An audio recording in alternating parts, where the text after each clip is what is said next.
આગળ વાત કરીએ અમદાવાદમાં ઉત્તરાયણનું પર્વ દર વર્ષે ધામધૂમથી ઉજવવામાં આવે છે, પરંતુ હવે ઉત્તરાયણ માત્ર પતંગ ઉડાડવાનો પર્વ નથી રહ્યો. અમદાવાદમાં ટેરેસ ટુરિઝમ એટલે કે ધાબા ભાડે લેવાની પરંપરા પણ ઝડપથી વિકસી રહી છે.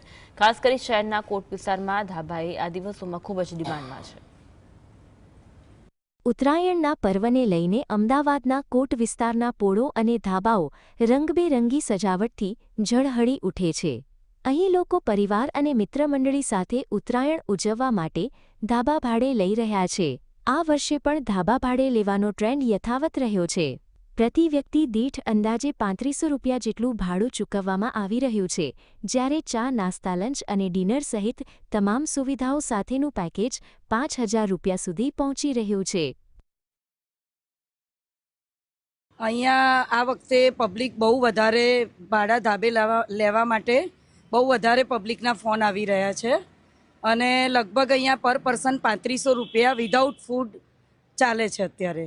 લગભગ અમારી કેપેસિટી અહીંયા 12 થી 15 જણની છે અને અમારું બીજું ધાબુ છે ત્યાં બી લગભગ 15 જણ છે. ત્રીજું એક ધાબુ છે ત્યાં 20 જણની કેપેસિટી છે અમારી. કેટલાક ધાબાઓ માટે તો ₹5000થી લઈને ₹1,00,000 સુધીનું ભાડું લોકો ચૂકવી રહ્યા છે. ખાસ કરીને વિદેશી મહેમાનો અને સેલિબ્રિટીઓ મોટા પ્રમાણમાં કોટ વિસ્તારના ધાબા ભાડે લઈ રહ્યા છે. વિદેશી અને ગુજરાત બહારથી આવેલા લોકો ગુજરાતી ભોજનને ખૂબ પસંદ કરતા જોવા મળે છે.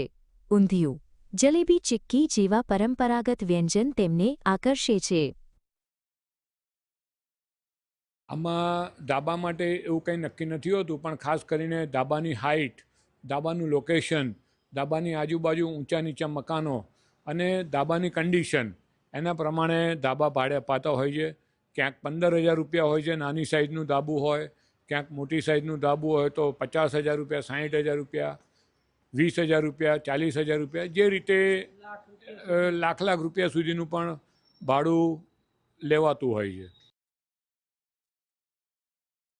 ધાબા ભાડે લેનારાઓ માટે પતંગ માંજો, ફિરકી, સાઉન્ડ સિસ્ટમ જેવી સુવિધાઓ પૂરી પાડવામાં આવે છે. સાથે જ પીવાનું શુદ્ધ પાણી, ધાબાની સજાવટ અને લાઇટિંગની પણ ખાસ વ્યવસ્થા કરવામાં આવે છે.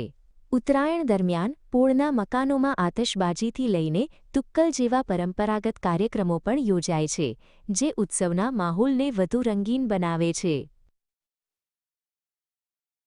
અમારે ફૂડ અહીંયા ગુજરાતી ફૂડ વધારે ચાલે છે ઉત્તરાયણના દિવસે, અને આજુબાજુનો માહોલ તો બહુ જ સરસ હોય છે અહીંયા ગાડી, અને ઘણા બધા આવે છે. NRI વધારે આવે છે અહીંયા, સાથે સેલિબ્રિટીઓ પણ આવે છે, એ પણ આવે છે.